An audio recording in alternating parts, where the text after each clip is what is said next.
ಇಂದು ಸಿಂಹ ರಾಶಿಯ ವಿಚಾರ ತಿಳಿಯೋಣ. ಓಂ ಐಂ ಹೀಂ ಶ್ರೀಂ ಶ್ರೀಮಾತ್ರೇ ನಮಃ. ಎಲ್ರಿಗೂ ನಮಸ್ಕಾರ. ಸಿಂಹರಾಶಿಯವರ ಯುಗಾದಿ ಭವಿಷ್ಯವನ್ನು ಹೇಳ್ತಾ ಇದ್ದೀನಿ. ಜಗತ್ತನ್ನು ಅಳಿತಕ್ಕಂತಹ ಮಹಾವಿಷ್ಣುವಿನ ಮೊದಲ ಹೆಜ್ಜೆ ಸಿಂಹದಂತೆ ಇದ್ದುದರಿಂದ ಈ ರಾಶಿಗೆ ಸಿಂಹರಾಶಿ ಅಂತ ವೇದಗಳಲ್ಲಿ ತಿಳಿಸಿದೆ. ಮಖ ನಕ್ಷತ್ರ, ಪುಬ್ಬ ನಕ್ಷತ್ರ ಹಾಗೂ ಉತ್ತರ ನಕ್ಷತ್ರದ ಮೊದಲನೇ ಪಾದ ಇವಿಷ್ಟು ಸೇರಿ ಸಿಂಹದ ಥರ ಕಾಣಿಸ್ತಕ್ಕಂಥದ್ದು. ಹಾಗಾಗಿ ನಕ್ಷತ್ರ ಪುಂಜಗಳು ಸಿಂಹದಂತೆ ಕಾಣೋದ್ರಿಂದ ಇದನ್ನು ಸಿಂಹರಾಶಿ ಅಂತ ಕರೀತಾರೆ. ಇನ್ನು ಸಿಂಹ ಹಿಂಸಾಯಾಮ್ ಅಂದರೆ ಹಿಂಸಿಸುವಿಕೆ ಅನ್ನೋ ಶಬ್ದದಂತೆ ಶುದ್ಧವಾಗಿರ್ತಕ್ಕಂತಹ ನಾನು ಎಂಬ ಜ್ಞಾನಕ್ಕೆ ಆಗ್ತಕ್ಕಂತಹ ತೊಂದರೆಯನ್ನು ಇದು ಪ್ರತಿಪಾದಿಸುತ್ತೆ. ಸಿಂಚತಿ ತೇಜ ಪಶುಷು ಇತಿ ಸಿಂಹ ಅಂದರೆ ಅಜ್ಞಾನ ನಾಶವಾಗುವಂತಹ ಬ್ರಹ್ಮಜ್ಞಾನವನ್ನು ವರ್ಷಿಸುವಿಕೆ, ಸುರಿಸುವಿಕೆ ಅಂತ ಅರ್ಥ. ಅಂದರೆ ಗುರುವು ಶಿಷ್ಯನಲ್ಲಿರ್ತಕ್ಕಂತಹ ಅಜ್ಞಾನವನ್ನು ಹಿಂಸಿಸಿ ಬ್ರಹ್ಮಾಮೃತ ರೂಪವಾಗಿರ್ತಕ್ಕಂತಹ ಜ್ಞಾನವನ್ನು ಸುರಿಸುವುದು, ವರ್ಷಿಸುವಿಕೆಯ ಸತ್ಯ ತತ್ವವಾಗಿದೆ ಈ ಸಿಂಹರಾಶಿಯ ಒಂದು ಅರ್ಥ. ಇಲ್ಲಿ ತಂದೆ ಜನ್ಮವನ್ನು ಕೊಡ್ತಾನೆ. ಈಗ ಹಿಂದೆ ಕರ್ಕಾಟಕ ರಾಶಿಯಲ್ಲಿ ತಾಯಿಯ ಗರ್ಭದಿಂದ ಮಗು ಬರ್ತಕ್ಕಂಥದ್ದು, ತಂದೆ ಅದನ್ನು ಪೋಷಿಸ್ತಾನೆ. ಸದ್ಗುರುವು ಜನ್ಮರಹಿತನನ್ನಾಗಿ ಮಾಡ್ತಾನೆ. ಆದ್ದರಿಂದ ಸದ್ಗುರುವು ಜನ್ಮವನ್ನು ಕೊಡ್ತಕ್ಕಂಥ ತಂದೆಗಿಂತಲೂ ಶ್ರೇಷ್ಠ ಅಂತ ಹೇಳ್ತಾರೆ. ಹಾಗಾಗಿ ಇದು ಪಿತೃಕಾರಕನಾದ ರವಿಯ ರಾಶಿ. ಈ ಸಿಂಹರಾಶಿಗೆ ಅಧಿಪತ್ಯವನ್ನು ಹೊಂದಿರತಕ್ಕಂಥದ್ದು ರವಿಗ್ರಹ. ಹಾಗಾಗಿ ರವಿ ಪಿತೃಕಾರಕನಾಗ್ತಾನೆ, ಸಿಂಹರಾಶಿಯ ಅಧಿಪತಿಯೇ ಆಗ್ತಾನೆ. ಈ ತಂದೆಗೆ ಈ ರಾಶಿಯನ್ನು ಹೋಲಿಸಿದ ಕಾರಣವೇ ಇದು.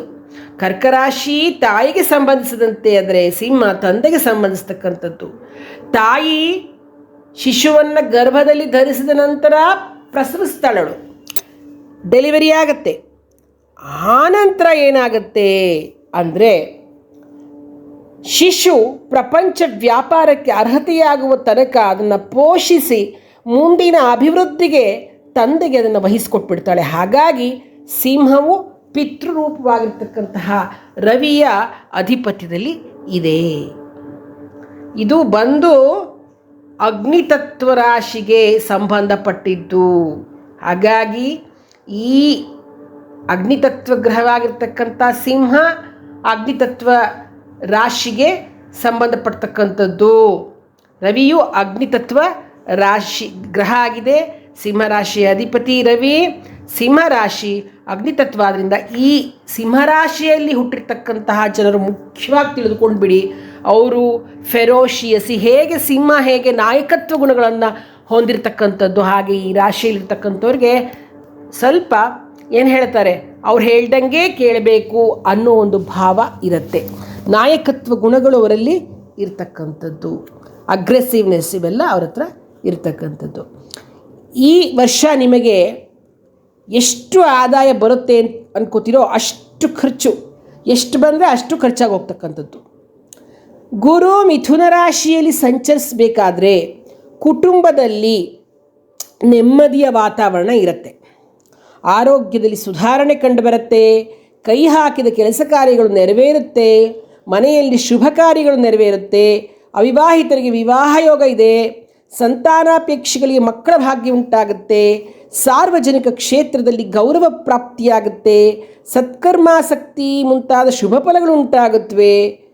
ಗುರು ಕರ್ಕಾಟಕ ಮತ್ತು ಸಿಂಹರಾಶಿಯಲ್ಲಿ ಸಂಚರಿಸ್ತಾ ಇರಬೇಕಾದ್ರೆ ನಿಮ್ಮ ಮನಸ್ಸಿಗೆ ಚಿಂತೆ, ಸ್ಥಳ ಬದಲಾವಣೆ, ವೃಥಾಧನ ವ್ಯಯ, ಕೆಲಸ ಕಾರ್ಯಗಳಲ್ಲಿ ವಿಘ್ನ, ವ್ಯಾಪಾರ ಉದ್ಯೋಗಗಳಲ್ಲಿ ಅಲ್ಪ ಪ್ರಗತಿ, ಕೃಷಿಯಲ್ಲಿ ಅಲ್ಪ ಫಲ ಕಂಡುಬರುತ್ತೆ.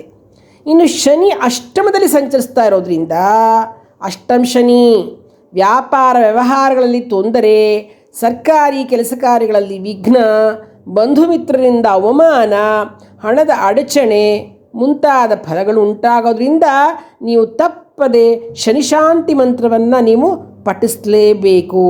ಶನಿಶಾಂತಿ ಮಂತ್ರ ಅಂದ ತಕ್ಷಣ ಓಂ ಶಂ ಶನೈಶ್ಚರಾಯ ನಮಃ.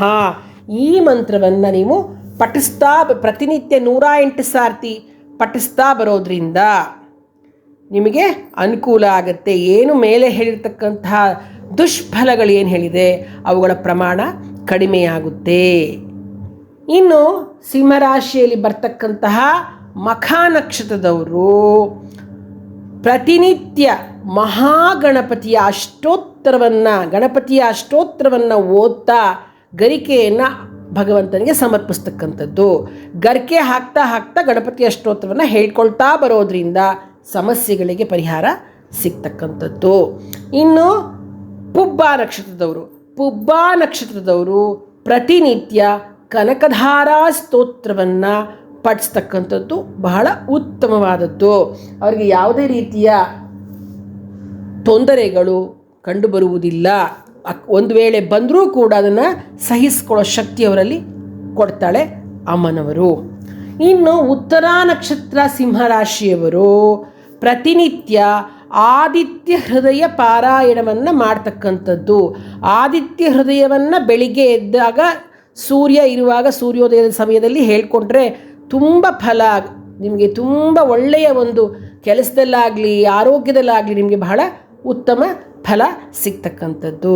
ಶುಭಮಸ್ತು.